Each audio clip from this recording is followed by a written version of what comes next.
একাদশ ও দ্বাদশ শ্রেণীর বিজনেস শাখার শিক্ষার্থীদের লাইভ ক্লাসে স্বাগতম। চলো শিক্ষার্থীরা, আজকে আমরা ফিনান্স ব্যাংকিং ও বিমার দ্বিতীয় পত্রের একাদশ অধ্যায়, দ্যাট মিন্স লাইফ ইন্স্যুরেন্স অর্থাৎ জীবন বিমার উপর দ্বিতীয় ক্লাসটি শুরু করব। তাহলে আজকের ক্লাস আমাদের ফিনান্স ব্যাংকিং বিমা দ্বিতীয় পত্রের একাদশ অধ্যায় লাইফ ইন্স্যুরেন্স।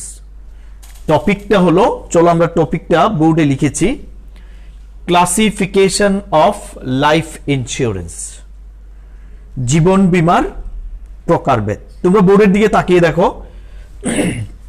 আমরা দেয়ার আর 5 phases অফ লাইফ ইন্স্যুরেন্স। জীবন বিমা 5টি ক্যাটাগরিতে আমরা উপস্থাপন করেছি।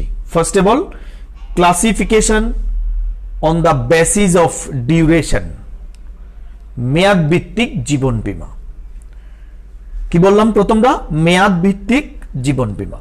Next, classification on the basis of, আমি কমা দিয়েছি, তোমরা আশা করি বুঝবা, classification on the basis of payment of premium, premium পরিশোধ ভিত্তিক জীবন বীমা।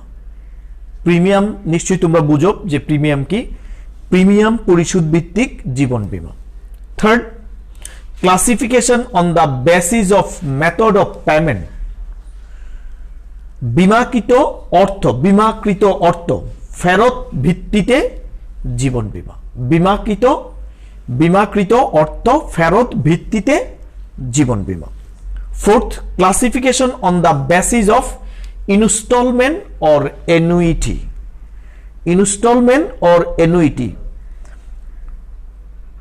এটার বাংলা হচ্ছে বিমাকৃত অর্থ পরিশোধ ভিত্তিক জীবন বীমা। এবং আমরা ফিফথ দিয়েছি classification on the basis of profit sharing, মুনাফার ভিত্তিতে জীবন বীমা। কি বললাম আমরা? মুনাফার ভিত্তিতে জীবন বীমা। তাহলে চলো আমরা এই 5টি জীবন বীমার ক্যাটাগরি আমরা অনুধাবন করার চেষ্টা করি বা উপস্থাপন করার চেষ্টা করি। শিক্ষার্থীরা, তাহলে আমরা এই 5টি পলিসি নিয়ে চলো আলোচনা করি। এখানে প্রথমটা, first of all, classification on the basis of duration. Duration মানেই হচ্ছে মেয়াদ। জীবন বীমার নির্দিষ্ট মেয়াদে হতে পারে। সচরাচর বাংলাদেশের আইনে এই মেয়াদটি সর্বনিম্ন 5 বছর হবে, সর্বোচ্চ এটা আনলিমিটেড। তো তুমি যদি মেয়াদ ভিত্তিতে জীবন বীমা সম্পাদন করতে চাও তাহলে সর্বনিম্ন 5 বছর এটাকে নির্ধারণ করতে হবে। 5 বছরের মধ্যে যদি তোমার বীমা গ্রহীতা কোনো ব্যক্তির মৃত্যু হয় অথবা 5 বছর অতিক্রান্ত হয় তাহলে প্রিমিয়াম পরিশোধের সময় হবে। ক্লিয়ার? প্রিমিয়াম পরিশোধের সময় হবে। এই ডিউরেশন অনুযায়ী জীবন বীমাকে আবার 4 ভাগে ভাগ করা যায়। আমরা নেক্সট ক্লাসে ওই 4 ভাগটি উপস্থাপন করব। আপাতত এটি 4 ভাগে বিভক্ত, এটি আমরা জেনে নেই। সেকেন্ড হচ্ছে classification on the basis of payment of premium, premium পরিশোধের ভিত্তিতে জীবন বীমার প্রকারভেদ। কি বললাম? প্রিমিয়াম পরিশোধের ভিত্তিতে জীবন বীমার প্রকারভেদ। তোমরা জানো বীমা গ্রহীতা বীমাকারীর সাথে যদি বীমা চুক্তি সম্পাদন করে তাহলে অবশ্যই বীমা গ্রহীতা একটি নির্দিষ্ট পরিমাণ অর্থ বীমা কোম্পানিকে নির্দিষ্ট সময়ে অন্তর অন্তর দিতে থাকে, যেটাকে আমরা বলি পলিসির মূল্য অথবা বীমা প্রিমিয়াম। পলিসির মূল্য বললে আবার পুরো মূল্যটাকে অনেক সময় বোঝায়, আমরা এটাকে বীমা প্রিমিয়াম বা বীমা সেলামি নামে, বীমা সেলামি বললে আবার ব্যবসায়িক দৃষ্টিতে চলে আসে, আমরা প্রিমিয়াম হিসেবে শিখি, বীমা প্রিমিয়াম বলে। তাহলে এই প্রিমিয়ামটা কিভাবে পরিশোধ করব বীমা কোম্পানিকে, সেই ভিত্তিতেও আবার এই জীবন বীমাকে ক্যাটাগরাইজ করা যায়। আমরা একটু লিখি, তোমরা দেখো এই প্রিমিয়ামটাকে আবার দুই ভাগে ভাগ করা হয়। কয় ভাগে? একটা হলো সিঙ্গেল প্রিমিয়াম, একটা হলো single premium.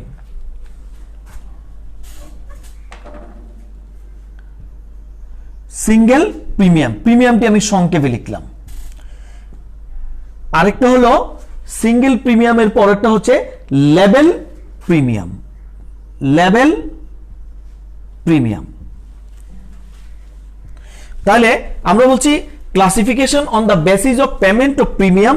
Payment of premium, প্রিমিয়ামের ভিত্তিতে জীবন বীমাকে আবার দুই ভাগে ভাগ করা হয়। একটা হচ্ছে সিঙ্গেল প্রিমিয়াম, আরেকটা হচ্ছে লেভেল প্রিমিয়াম, যার বাংলা সিঙ্গেল প্রিমিয়ামের বাংলা হচ্ছে একক বীমা, আর লেভেল প্রিমিয়ামের বাংলা হচ্ছে সমকিস্তি বা বার্ষিক কিস্তি বীমা, সমকিস্তি বা বার্ষিক কিস্তি বীমা। অর্থাৎ সাপোজ একটি উদাহরণ দেই, তুমি যদি 10 বছরের জন্য বীমা করো, তাহলে তুমি বীমা গ্রহীতা হিসাবে একসাথে 10 বছরের জন্য বীমার যে প্রিমিয়ামটা আসবে এটি পরিশোধ করে দিবা। এটার বলা হয় সিঙ্গেল প্রিমিয়াম। তাহলে বীমা প্রিমিয়াম কয়বার দিব? একবার পেমেন্টের ভিত্তিতে। আর সেকেন্ড হচ্ছে লেভেল প্রিমিয়াম, বার্ষিক অথবা সমকিস্তি। 10 বছরের জন্য যদি বীমা করা হয়, তুমি যদি শর্ত দেও যে আমি 10 বছরে একবার প্রিমিয়াম দিব, তাহলে তোমার পুরো প্রিমিয়ামের টাকাটাকে 10 দিয়ে ভাগ করলে যে টাকাটা আসবে এটা, তাহলে সমকিস্তি। আবার বার্ষিক কিস্তি হতে পারে। বার্ষিক কিস্তি যে হতে হবে এমন কোনো কথা না, এটা মাসিক হতে পারে, ষান্মাসিক হতে পারে, এটা ত্রৈমাসিক হতে পারে। এটা উভয়ের আলোচনার ভিত্তিতে এটি সৃষ্টি হয়। তাহলে শিক্ষার্থীরা, আমরা প্রিমিয়াম পরিশোধের ভিত্তিতে বীমাকে আমরা দুই ভাগে দেখাইলাম, একটা হলো সিঙ্গেল প্রিমিয়াম, একটা হলো লেভেল প্রিমিয়াম। চলো আমরা পরেরটা যাই, classification on the basis of method, on the basis of method of payment. অর্থাৎ বীমাকৃত অর্থ পরিশোধের ভিত্তিতে বীমার প্রকারভেদ। কি বললাম? বীমাকৃত অর্থ পরিশোধের ভিত্তিতে বীমার প্রকারভেদ। আমি বীমাকৃত অর্থ পরিশোধ করব অ্যাকচুয়ালি যত টাকার, সাপোজ তুমি 10 লক্ষ টাকার বীমা করলা 5 বছরের জন্য, তাহলে তোমার বীমার টাকাটা দিতে হবে, বীমা কোম্পানি তোমাকে টাকা দিবে 10 লক্ষ টাকা। কখন? 5 বছর মেয়াদ শেষে। এইটার ভিত্তিতেও অনেক সময় বীমা প্রিমিয়াম নির্ধারিত হয়। এটিকে আবার দুই ভাগে ভাগ করা হয়ে থাকে। দেখো, তাহলে এটাকে দুই ভাগে ভাগ করা হয়। একটাকে বলা হয় লামসাম মেথড। কি বলা হয়? লামসাম মেথড, যার বাংলা হলো থুক বরাদ্দ পদ্ধতি। কি বললাম? একটা হলো লামসাম মেথড, থুক বরাদ্দ পদ্ধতি। আরেকটা হচ্ছে ইনস্টলমেন্ট বেসিস। কি বললাম? ইনস্টলমেন্ট।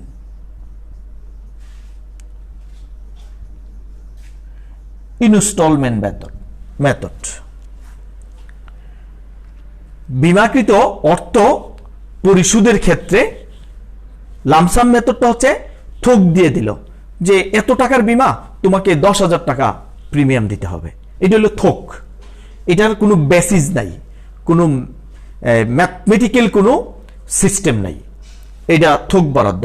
আর ইনস্টলমেন্টটা হলো টোটাল বীমা প্রক্রিয়াটাকে, বীমা প্রিমিয়ামটাকে অ্যাড করে একটা ইনস্টলমেন্টে তুমি বীমা কোম্পানির সাথে এগ্রি করলা যে আমি 10টা ইনস্টলমেন্টে দিতে চাই, 10টা কিস্তিতে টাকাটা দিতে চাই, তাহলে টোটাল টাকাটাকে 10 দিয়ে ভাগ।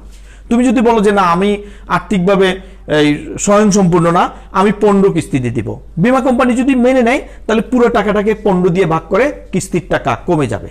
আবার এরকমও হতে পারে, অনেক সময় আমরা যখন বীমা করি, তখন লাইফ বীমা করি, যখন আমরা চাকরিরত অবস্থায় করি অথবা প্রথম চাকরি পাইছি এরকম অবস্থায় ভবিষ্যতের জন্য, তো যারা প্রথম চাকরি পায় তাদের বেতনটা তো একটু কম থাকে, তো সেই বীমা কোম্পানিকে বললো যে আমি তো একটু কম বেতন পাই, আমি তাহলে কিস্তির পরিমাণটা এখন কম দিব।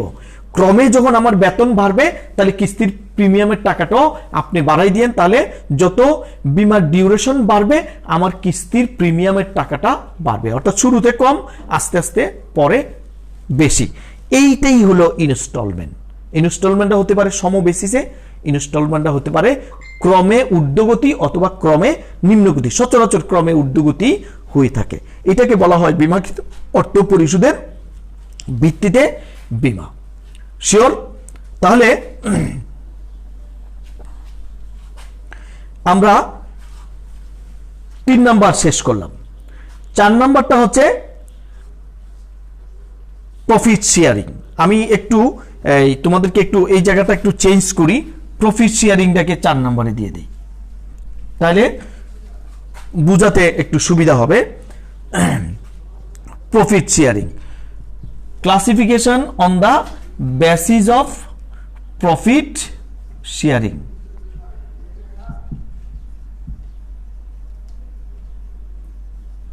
Profit sharing,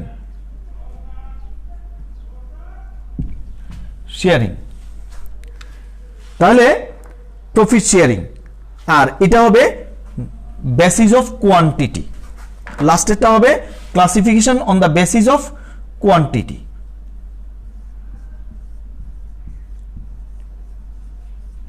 quantity profit sharing আর কিছুই না, বীমা কোম্পানি তোমার প্রিমিয়ামের অর্থ নিয়ে বিভিন্ন প্রতিষ্ঠানে বিভিন্ন উপায়ে এই টাকাটি খাটাবে, বিনিয়োগ করবে। বিনিয়োগ করলে তাদের ইনকাম আসবে, মুনাফা আসবে, লভ্যাংশ আসবে, প্রফিট আসবে। বীমা কোম্পানি মনে করলো যে আমার গ্রাহক যারা আছে, আমার বীমা গ্রহীতা যারা আছে, তারা আমার উপরে সন্তুষ্ট থাকলে আমার ব্যবসা ভালো চলবে, তাহলে আমি তাদেরকে কি করব, আমার লাভ থেকে তাদেরকে বীমাকৃত অর্থ পরিশোধ করব, আমার মুনাফা থেকে তাদের বীমাকৃত অর্থ পরিশোধ করব, যেটাকে আমরা প্রফিট শেয়ারিং বলতে চাচ্ছি। আশা করি তোমরা বুঝছো। তাহলে মানে বীমার টাকাটা আমরা বীমা কোম্পানি প্রতিষ্ঠানের প্রফিট অর্জনের ভিত্তিতেই সম্পাদন করবে। প্রফিট যদি বেশি হয় তাহলে বীমাকৃত অর্থের পরিমাণ তোমাকে যে ক্ষতিপূরণ দিবে সেটা বেশি হবে, প্রফিট যদি কম হয় সেটা কম হবে। এই প্রফিট শেয়ারিংটা আবার দুইভাবে ভাগ করা হয়, একটা হলো উইথ বোনাস আর একটা হচ্ছে উইদাউট বোনাস। কি বললাম? একটা হচ্ছে উইথ বোনাস, উইথ বোনাস, আর একটা হচ্ছে উইদাউট বোনাস।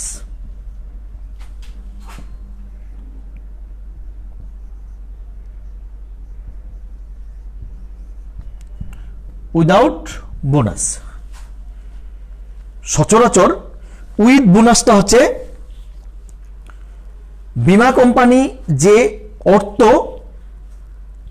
প্রফিট করে, মুনাফা অর্জন করে, সেই অর্থের একটি অংশ বীমা গ্রহীতাকে বোনাস আকারে প্রদান করে দিতে পারে। সেই ভিত্তিতে বীমার একটা ভাগ হতে পারে। কি বললাম? বীমা কোম্পানি, দ্যাট মিনস বীমাকারী, তার ব্যবসায় যে ইনকাম হবে এটা বার্ষিক হতে পারে, সচরাচর বার্ষিক হয়, এটা ষান্মাসিক হতে পারে, ত্রৈমাসিক হতে পারে, যেটাই হয় সেই টাকাটা নিয়ে সেই টাকাটাকে তার বীমা গ্রহীতাদের উপর বোনাস আকারে প্রদান করে দিল। এটারে বলা হয়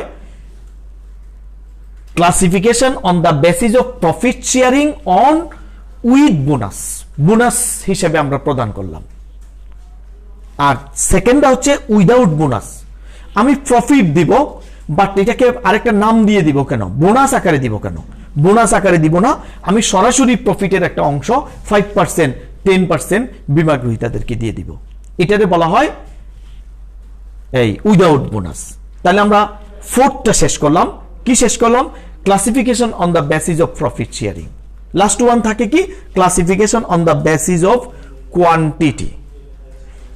এই প্রশ্নটা আমারে অনেকেই করে যে স্যার, বীমা কোম্পানি সাপোজ 100 টাকার প্রিমিয়ামের বিনিময়ে বীমা করে, কিন্তু যদি ক্ষতিগ্রস্ত হয় বীমা কোম্পানি বীমা গ্রহীতাকে হয়তো 1 লাখ টাকা, 2 লাখ টাকা, 5 লাখ টাকা দেয়। 100 টাকার রিস্ক নিয়ে কিভাবে 5 লাখ টাকা সম্ভব?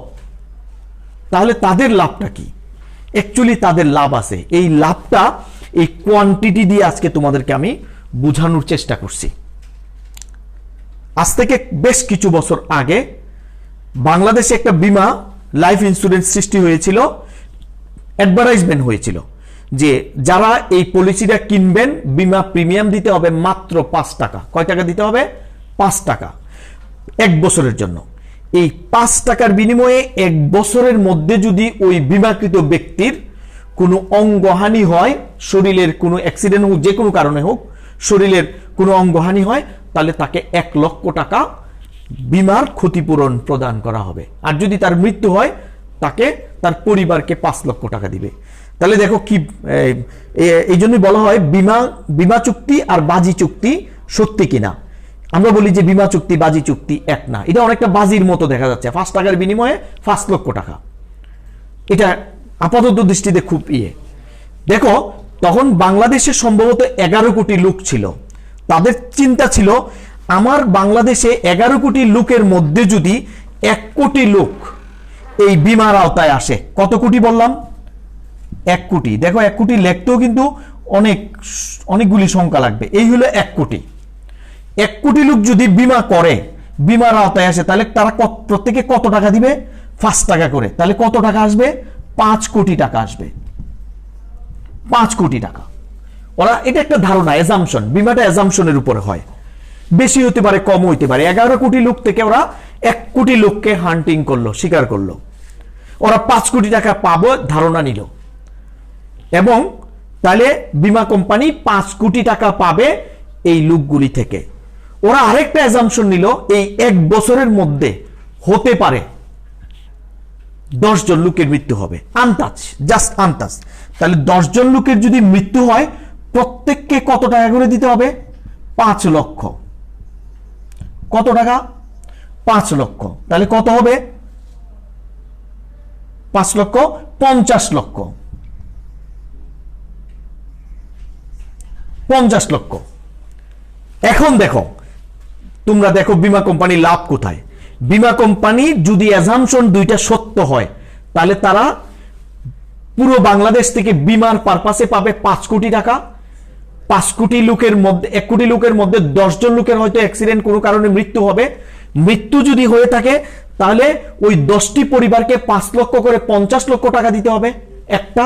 আবার কিছু লোকের মনে করো অঙ্গহানি ঘটলো, বেশি সংখ্যক লোকের মনে করো অঙ্গহানি ঘটতে পারে। তাহলে ধরে নিলাম 100 জন লোকের অঙ্গহানি ঘটলো। তাহলে 100 জন লোকের অঙ্গহানি ঘটলে তাদেরকে কত দিতে হবে? তাদেরকে দিতে হবে প্রত্যেককে 1 লাখ। তাহলে 100 জনের কত হবে? 100 জনের হবে 10 কোটি, 1 কোটি। তাহলে 1 কোটি, আসো 1 কোটি। তাহলে তাদের টোটাল পরিশোধ করতে হবে 1,50,00,000 টাকা। তারা বিমা কোম্পানি বিমার পারপাসে পাইলো 5 কোটি, ক্ষতিপূরণ হিসেবে তারা দিবে 1,50,00,000। আমি বললাম এটা অ্যাজাম্পশন, আন্দাজ। আন্দাজটা 1,50,00,000 হইতে পারে, এটা 2,50,00,000 হইতে পারে যদি বেড়ে যায়, আর ভাগ্য ভালো থাকলে আরো কম হইতে পারে। যদি 1,50,00,000 হয়, সে পাইছে 5 কোটি, দিয়ে দিল 1,50,00,000, তাহলে তার থাকলো কত? তার থাকলো কত বলো? 3.5 কোটি টাকা। তাহলে বিমা কোম্পানির 1 বছরে ইনকাম হলো 3.5 কোটি টাকা। দেখছো, 5 টাকার রিস্ক নিয়ে গ্রাহককেও সন্তুষ্ট করলো, 5 লাখ টাকা ক্ষতিপূরণ দিল। 5 লাখ টাকা ক্ষতিপূরণ দেওয়ার পরও কাদের যদি অঙ্গহানি হয়, তাদেরকে 1 লাখ টাকাই দিল। দেওয়ার পরও তাদের ইনকাম হচ্ছে 3.5 কোটি টাকা per year. Can you imagine? এইভাবেই বিমা কোম্পানি মুনাফা অর্জন করে। আমি এটা পড়াচ্ছিলাম তোমাদেরকে 5 নম্বরে, classification on the basis of quantity. বিমা কোম্পানি সবসময় চায় এই কোয়ান্টিটি, পরিমাণটি যেন, বিমাকৃত ব্যক্তির সংখ্যা যেন বৃদ্ধি পায়। যেমনটা আমরা 11 কোটি লোক থেকে আমরা ধরছিলাম 1 কোটি লোক বিমার আওতায় আসবে। যদি তাদের ভাগ্য ভালো হয়, এমনটি হইতো যে 1 কোটি না 2 কোটি লোক এই বিমার আওতায় আসবে, তাহলে এখানে কত হইতো? 10 কোটি টাকা হইতো। 10 কোটি টাকা। তাহলে যত কোয়ান্টিটি বাড়বে, মানুষের বিমা গ্রহীতার সংখ্যা বাড়বে, ততই কি হবে? বিমা কোম্পানি বেনিফিটেড হবে। এটাই হচ্ছে classification on the basis of quantity. আশা করি তোমরা বুঝছো। তাহলে আজকে আমরা লাইফ ইন্স্যুরেন্সের ক্যাটাগরি, প্রকারভেদগুলি উপস্থাপন করলাম। আমরা বললাম জীবন বীমাকে 5 ভাগে ভাগ করা হয়। 5 ভাগের মধ্যে প্রথমটা কি বললাম? একটা হলো ডিউরেশন, এই মেয়াদ ভিত্তিক। সেকেন্ডটা হলো পেমেন্ট অফ প্রিমিয়াম পরিশোধ ভিত্তিক। একটা হলো মেথড অফ পেমেন্ট, বিমাকৃত অর্থ পরিশোধ ভিত্তিক, ফোর্থ হলো প্রফিট শেয়ারিং, মুনাফার ভিত্তিতে পরিশোধ, আর লাস্ট হচ্ছে সংখ্যা ভিত্তিক। এখন দেখো ডিউরেশনকে আমরা আবার 4 ভাগে ভাগ করছি। ভাগটা আমি বলি নাই, বলছি এটার উপর আলাদা একটা ক্লাস নিব যেহেতু এটা বড়। আর পেমেন্ট অফ প্রিমিয়াম এটাকে আবার 2 ভাগে ভাগ করা হচ্ছে, একটা ছিল সিঙ্গেল প্রিমিয়াম, একটা হচ্ছে লেভেল প্রিমিয়াম। আবার মেথড অফ প্রিমিয়াম এটাকে আবার 2 ভাগে ভাগ করা হয়েছে, একটা ছিল লামসাম মেথড আর একটা হচ্ছে level premium method. Profit sharing কে আবার 2 ভাগে ভাগ করা হয়েছে, একটা হচ্ছে উইথ বোনাস আর একটা হচ্ছে উইদাউট বোনাস। আর লাস্টে ছিল কোয়ান্টিটি, দ্যাট মিন্স বিমার সংখ্যা ভিত্তিক জীবন বীমা প্রিমিয়াম। তাহলে আশা করি আজকের এই জীবন বীমার প্রকারভেদটি তোমরা অনুধাবন করতে পেরেছো, এবং যদি পেরে থাকো আমি বাড়ির কাজ শুধু এতটুকুই দিব, আবার বইটা খুলে এই 4-5টা ক্যাটাগরি একটু দেখে নাও। দেখলে তোমাদের মধ্যে যে জিজ্ঞাসাগুলি আছে এগুলি হয়তো পূরণ হবে। তারপরেও যদি কিছু জিজ্ঞাসা থেকে থাকে তোমরা মেসেঞ্জারে ইচ্ছা করলে আমাদেরকে প্রশ্ন করে তোমার এটা ক্লিয়ার করে নিতে পারো। বরাবরের মতো আবার বলবো যে তোমরা গৃহে নিরাপদে সামাজিক দূরত্ব নিজে বজায় রাখো, অন্যকে বজায় রাখার জন্য পরিবেশ সৃষ্টি করে দাও এবং এনকারেজ করো। তোমরা সবাই ভালো থাকো। আল্লাহ হাফেজ।